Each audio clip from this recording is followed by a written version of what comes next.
There's hardly a thing we see or hear or deal with that doesn't get out of adjustment once in a while.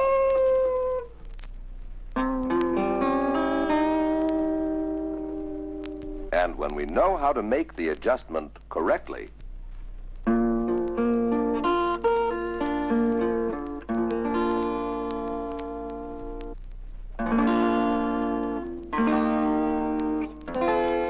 we can keep it all in tune.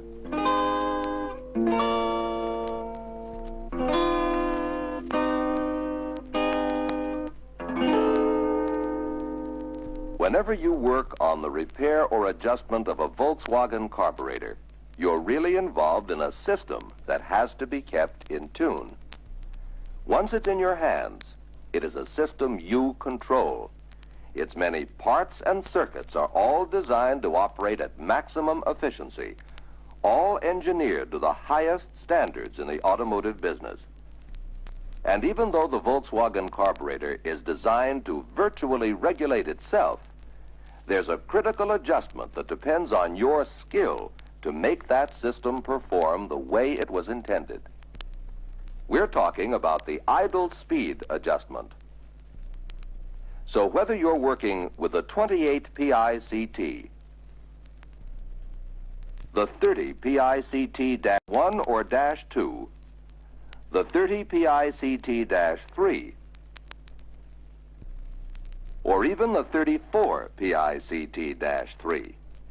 It's the idle speed adjustment that brings the Volkswagen engine up to full, smooth efficiency. And that efficiency is based on two factors: the idle RPM and the air-fuel mixture. It's this combination, correct idle RPM and correct mixture, that keeps the engine running efficiently, not too fast or slow, or too rich or lean. And here's where you come in. Let's talk first about idle speed. Turning the idle speed adjusting screw into the right opens the throttle valve and increases the engine speed. Turning it to the left closes the throttle valve, reducing the speed. But what's actually happening to the system as you adjust the idle speed? Let's take a look inside. As the engine runs, the intake strokes of the pistons draw air through the carburetor. The carburetor, which is like a tube, has a throttle valve towards the bottom, which controls the amount of air to the engine. Air rushing through the narrow opening between the slightly opened throttle valve and the carburetor causes a vacuum under the throttle valve.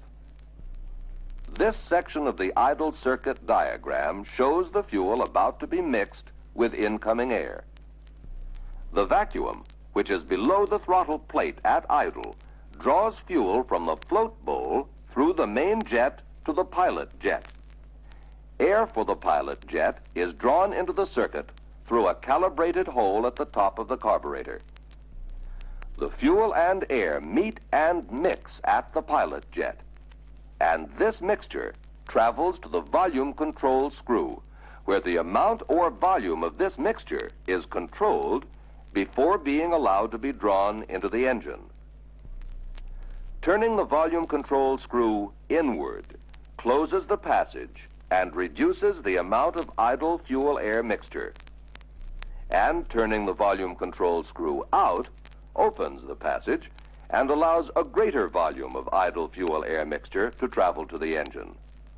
So we are concerned with only two carburetor adjustments for correct engine idle: engine RPM and idle fuel-air mixture. Of course, there are many other factors which influence engine operation: condition of the ignition system, ignition timing, compression, and engine temperature. A tachometer must first be attached to the engine before correct adjustment can be made.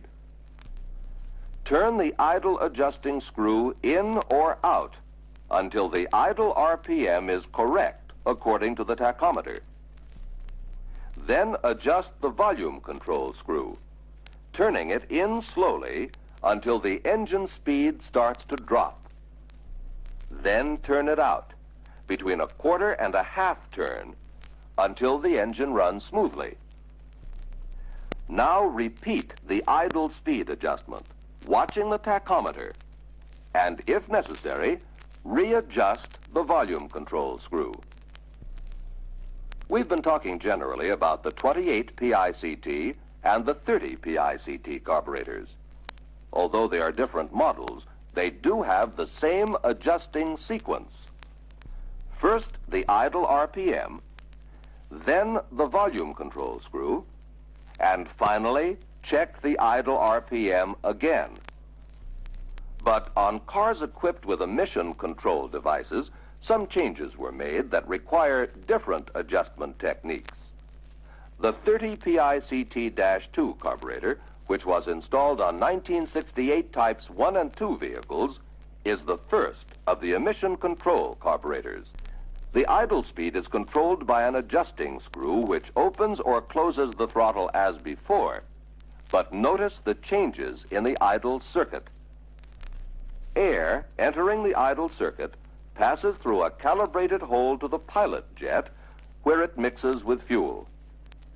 The fuel-air mixture reaches the volume control screw as before, but a portion of the mixture is controlled by a factory preset screw, so adjusting the volume control screw makes only a small difference in engine RPM. To adjust a 30 PICT-2 carburetor correctly, be sure that all other engine adjustments are correct and that the engine is warm. With the tachometer attached, adjust the idle to the correct RPM with the idle adjusting screw. The volume control screw is slightly different, and because of the refined system makes only slight changes in engine speed. So watch the tachometer and turn the volume control screw in carefully until the speed drops slightly, then unscrew it until the fastest RPM is reached. The idle speed may have to be readjusted. With the 30 PICT-2, as with other carburetors, be careful of the volume control screw. It is delicate and easily damaged if forced against its seat.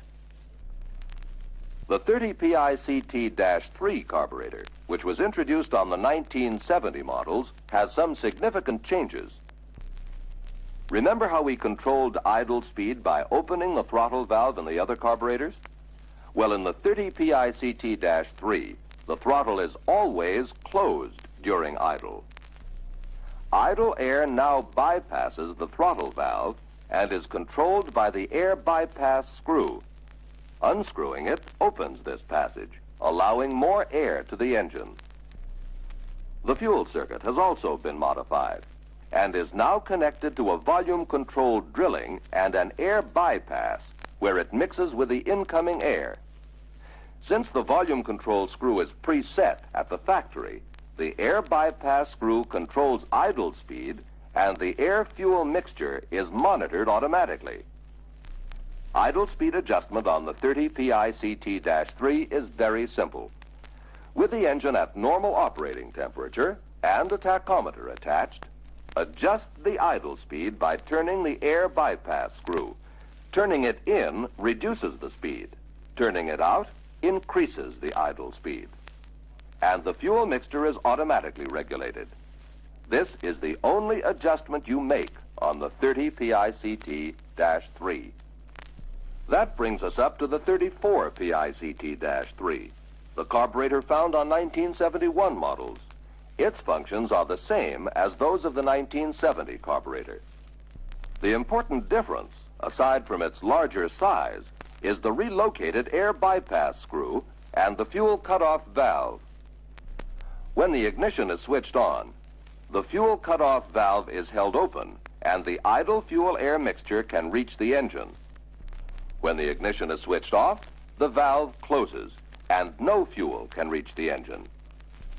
During idle, fuel from the main jet is drawn through the pilot jet to numbers 1 and 2, where it mixes with air from calibrated drillings.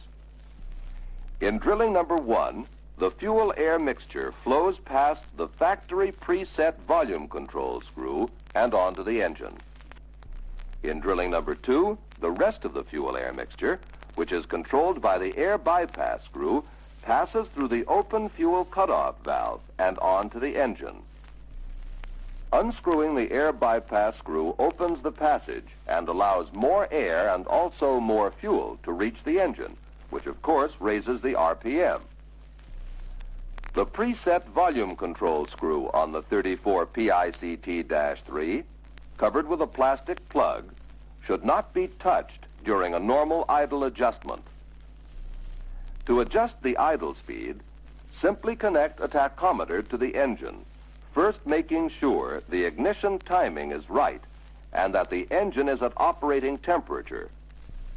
Then turn the large air bypass screw until the engine is at the correct RPM. This automatically changes the fuel-air mixture to compensate for the changed RPM. All Volkswagen carburetors, from the 28 PICTs to the latest 34 PICT-3, work on the same principles. Correct idle adjustment on all of them depends on a precise balance of fuel and air at the proper RPM. Careful adjustment of the volume control screw and idle speed screw are essential on the older carburetors. And on the newer 30 and 34 PICT-3, the air bypass screw adjustment is vital to controlling the amount of unburned fuel that goes into the exhaust at idle speeds.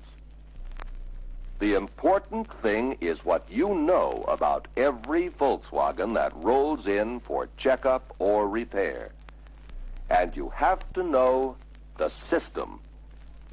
The Volkswagen carburetor system. Because the idle speed adjustment you make is the key to the efficiency of the system you control.